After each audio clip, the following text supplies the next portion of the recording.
Battle over the border. Operation Lone Star leaders fight allegations of mistreatment as opponents from all sides call out new razor wire and buoy installations on the Rio Grande. The potential international incident this could cause as the number of migrant encounters drops to the lowest level in months. A looming showdown inside the halls of the Capitol, with the first two special sessions finally over and an impeachment trial weeks away. I hope external pressures will not play a part in what I think is a very important piece of democracy. And the House Speaker, one-on-one. Our conversation with Dade Phelan about the property tax package passed by lawmakers and the work they still expect the governor will ask them to perform this year. Produced from the Capitol in Austin and airing statewide, this is the award-winning State of Texas. Hello and thank you for joining us. I'm Josh Hinkle. A legal battle brewing over the border with reports the Biden administration will sue Texas over new security measures along the Rio Grande. On Thursday, the Department of Justice sent this letter to Governor Greg Abbott. It informs him the DOJ plans to sue over the new buoys placed in the river for violating the Rivers and Harbors Act and obstructing a navigable body of water. It also addresses humanitarian concerns. On Friday, Governor Greg Abbott tweeted out his response, quote, "We will continue to deploy every strategy to protect Texans and Americans and the migrants risking their lives. We will see you in court, Mr. President." All of this follows a request from Democrats in Congress to intervene, as well as word the Texas Office of Inspector General will look into claims of mistreatment. The Houston Chronicle's initial report alleges state troopers were told to deny migrants drinking water and push them back into the river. A spokesperson for the Department of Public Safety denies troopers have been ordered to do this. The report cites a state trooper's email to a sergeant earlier this month detailing some of the things they saw in Eagle Pass. That's the same area where Operation Lone Star started buoy installation to deter migrants and where concertina wire or razor wire has already been strung in places.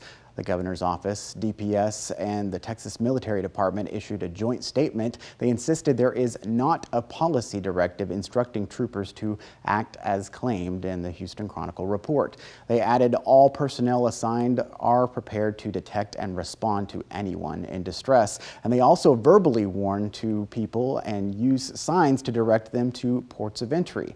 They also added, once again, the state is using every tool and strategy to deter illegal crossings. This isn't the only pushback for this Operation Lone Star project. Concern continues to mount from groups worried about the environmental impact. There's already a lawsuit filed by a Texan telling us the buoys have negatively impacted his kayaking business.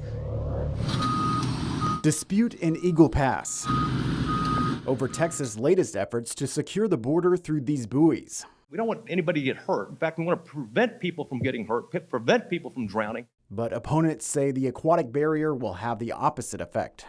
All this will do is increase the number of migrant deaths, which are already tragically high. Congresswoman Veronica Escobar and other Texas delegates spelled out their safety and environmental concerns about the buoys in a letter to the Department of Justice, adding that they might also violate international law and treaties with Mexico. My hope would be that the federal government would just go in and remove all of that themselves. The buoys could also be removed earlier if an Eagle Pass businessman's lawsuit is successful. His attorney is asking a court to get rid of them, arguing they are already destroying his local kayaking business. The ramp that's used to access the river is blocked. They can't use it now. There's concertina wire, all along this area. If you're a tourist who's looking to maybe have a nice adventure on the river, I'm not sure you want to feel like you're floating down a war zone. Carlos Flores also argues Texas never had the authority to install the floating barriers in the first place. The state is acting without authority under the Disaster Act. An issue that could land in the court's fate as soon as this week. The International Boundary and Water Commission tells us the governor's office did not reach out in advance to get a permit or communicate that Texas was installing the buoys. Mexico also formally filed a complaint over the buoys. Leaders there worry the plan violates the 1944 and 1970 treaties on boundaries and water. Mexican inspection teams will deploy to monitor the operations. The Foreign Relations Secretary, Alicia Bárcena, said if the buoys impede the flow of water, it would violate the treaties, which requires the river remain unobstructed. When asked this week in Washington, Republican lawmakers addressed the situation, pointing the finger ultimately at the Biden administration. Some of the tactics that are being used at the border are desperation tactics because, frankly, the Biden administration is not doing its job. Texas, as you know, has a 1,200-mile common border with Mexico, so we bear the brunt of this, but it doesn't stop there. Senator John Cornyn and other Republicans also called out the Biden administration for what they say is an unwillingness to find a bipartisan solution. Ahead of the buoy installation, more than 106,000 migrants crossed the southwest border without authorization in June. That's according to the Department of Homeland Security. And that total is combined for those arriving between lawful ports of entry or showing up at the ports without a booking online. Federal officials revealed another 38,000 presented themselves at the ports to claim asylum after securing appointments. Add all of it up, and that's more than 144,000 migrant encounters for June. That's a 30% drop from the month before. It also represents the lowest totals since President Biden's first full month in office back in February 2021. The state capitol finally somewhat quiet for the first time in months after the House and Senate passed the property tax deal the governor wanted for 2 special sessions. An $18 billion package, $13.5 billion of it from the budget surplus. Governor Abbott has promised more special sessions. He's already signaling on his official social media channels that school choice is the issue he wants to tackle, but that likely won't happen until October. That's because suspended Attorney General Ken Paxton's impeachment trial is scheduled for September 5th. Paxton faces 20 articles of impeachment connected to whistleblower allegations of abuse of office and trying to have the state pay a settlement in a resulting lawsuit. This past week, Lieutenant Governor Dan Patrick issued a sweeping gag order ahead of the trial. This is for Paxton, senators who are jurors, state representatives, even the attorneys and witnesses. The concern is any comments that might unfairly impact and prejudice the process. But the gag order also highlights the pressure facing lawmakers. According to campaign finance reports, Lieutenant Governor Dan Patrick received $3 million in campaign support from a pro-Paxton political action committee just last month. Defend Texas Liberty PAC contributed $1 million as well as loaned another $2 million to the Lieutenant Governor's campaign. That news came out a day after the gag order. Ahead of the gag order, our Monica Madden spoke with the House Speaker, Dade Phelan, about a number of issues. She shows us how lawmakers finally reached a property tax deal to get this on the ballot for voters in November, as well as his thoughts on the upcoming Paxton impeachment trial. Why did it take so long for Republicans to get a deal? It just became the realization that we were in an impasse and we both needed to give something and take something. And the governor, lieutenant governor, and I we just had some very frank discussions about, let's figure out how to land this plane. And because taxpayers are anxious, they want they want a rebate, they want their money back. And we were able to accomplish that. On the House's impeachment of Attorney General Ken Paxton, that criticism has come from the state GOP, of course, the defense lawyers calling the process rushed and unfair and not based on proper evidence. What is your response to that criticism? We were having this discussion because the Attorney General and his office came to the House and Senate and asked for $3.3 million. And we started an investigation to see if that was a worthy use of taxpayer dollars. And that started months and months and months ago. I stand behind what happened in the House, and I'm proud of the work product that the board of managers put forth. And we have a good team. And it was the right thing to do. Expecting Governor Abbott to call you back for vouchers as well as other educational issues. Do you think we're going to see a repeat this time, given how a lot of your rural members feel on the voucher program? It's a tremendously complex issue that I think requires a laser focus. Assuming the governor has a special session, coming forward. That's his decision, not mine. But I think we will have a very robust discussion, and maybe some of these ideas have broad support. We shall see. Monica also asked Speaker Phelan to respond to Democrats' criticism that the plan doesn't do enough to provide relief for renters. He says the overall decrease in tax rates and the drop in cost of doing business should cause landlords to lower rates. Women who wanted children left in anguish, arguing Texas abortion laws made their pregnancy complications medically worse. I felt so bad. She had no mercy. There was no mercy there for her. But others argue it's the doctors, not the states, who are to blame. It was absolutely mishandled by the medical professionals that were responsible for her health and her child's health. More on the courtroom drama potentially impacting every woman and family across Texas next.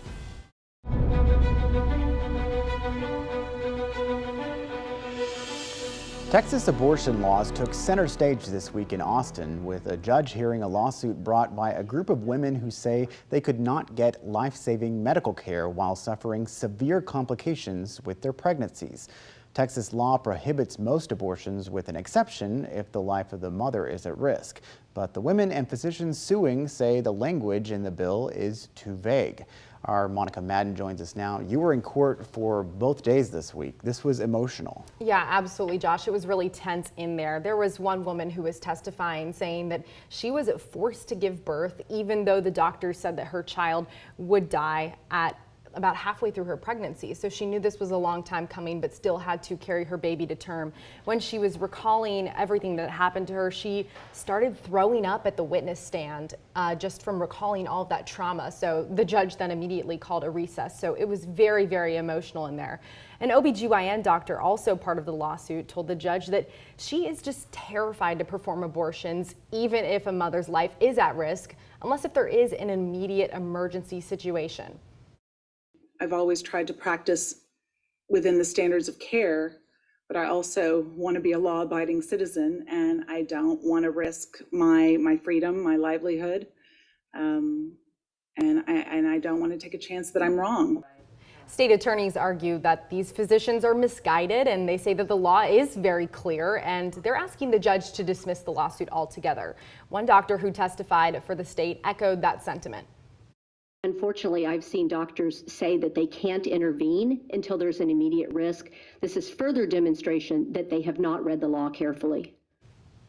And I want to read what the law says exactly. The abortion prohibition does not apply when the pregnant woman has a life-threatening physical condition aggravated by, caused by, or arising from a pregnancy that places the female at risk of death or poses a serious risk of substantial impairment of a major bodily function. So that's exactly what the law says, word for word, Josh.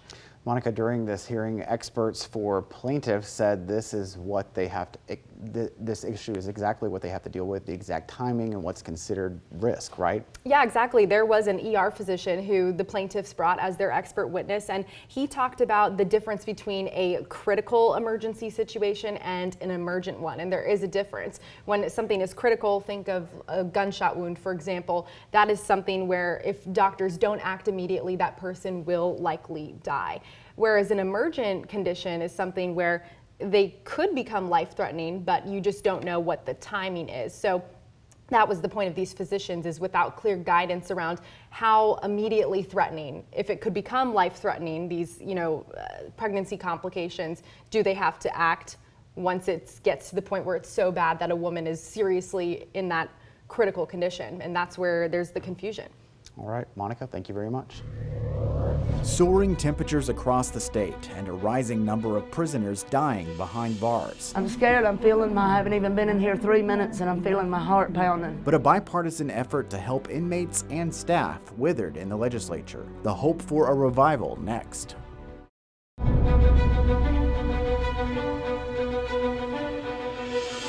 This weekend marks one of the hottest the state has ever seen. Yes, it is July, but from the Panhandle to the Valley to El Paso to the Arklatex. Average daily temperatures have either been just under or well into the triple digits. This past week at the state capitol, former inmates and relatives rallied in protest of hot conditions inside state prisons. They're calling for air conditioning to keep cells under a maximum 85 degrees.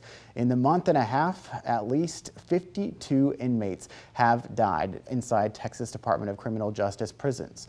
Advocates worry many of them succumb to heat-related illnesses. John Anthony Southers, I'm doing this for you, son, because I need to know exactly what my son faced in his last moments. This included the mother of a 36-year-old found unresponsive in his cell late last month. Lawmakers want Governor Greg Abbott to take emergency action in a special session as this hot summer rolls on. This is a state of emergency, people. It's too late for my son, but it's not too late for change, and it needs to happen today. It is up to the governor if he is able to fit this in. I know that he has a Texas House bipartisan support that's ready for us to respond to this crisis. TDCJ declined our invitation to give an interview on this issue. They have told us in the past, though, that core to this department's mission is protecting the public, our employees, and the inmates in our custody. They say they have added about 9,500 more cooled beds since 2018. Governor Abbott has also not yet responded to our request for comment. Joining me now is reporter Ryan Chandler. Ryan, you were at this rally this week, but this is an issue you've been following for a while now. Yeah, Josh, the oppressive heat in Texas prisons is something that TDCJ has known about for decades, but especially as we see these record hot weeks this summer, we've seen increased concern and increased deaths in our Texas prisons. This week, I went through all of the custodial death reports from TDCJ from the beginning of the summer. There's been 60 of them just since June 1st. And out of those, almost a quarter are among young, otherwise healthy people under 40 years old. But we know that TDCJ has not reported a heat-related death officially since 2012. But because of the heat that we've seen in these cells, on these hot summer days, some of these cells reach internal temperatures of 120, 130. We know of at least one instance where the inside of a facility was 149 degrees. So that has led these advocates to say it's not a mystery why we're seeing these people die so suddenly and so tragically, and they're calling for change. And one of the things you've highlighted in the previous reporting that I don't think everyone understands is that this impacts more than just the inmates, correct? Sure. Imagine going to work there every day. I've talked to former and current correctional officers who say that they are scared for their health just putting on the uniform and going to work. I talked to one former TDCJ employee who said that he saw ambulances come daily for inmates and weekly for correctional officers. Imagine that you are walking the rounds in these unconditioned prisons every day in a stab-proof vest and a full uniform. It's hard, demanding, dangerous work, not just because of the environment they're in, but because of the heat that they are surrounded by. So this has led to serious staffing challenges for TDCJ. They are facing an attrition rate for first-year officers that reaches 40%. They have thousands of open officer positions because they can't attract or keep people who want to work in these conditions. And Ryan, one of the things about this bill in the session, there was bipartisan support, right? That's right. The Texas House did show wide bipartisan efforts to try and amend this issue. There was a bill that would regulate the temperatures inside TDCJ prisons to be between 65 and 85 degrees. That passed 124 to 24, with Democrats and Republicans standing emphatically behind it. When it went over to the Senate, it failed to get out of committee. All right, Ryan, thank you very much. Thank you. A second chance thanks to the pandemic. Trouble is easy to get in, and it's hard to get out of. Now, after years of uncertainty, while proving he deserves to remain free, we catch up with one Texan enjoying milestones he thought he would never see behind bars.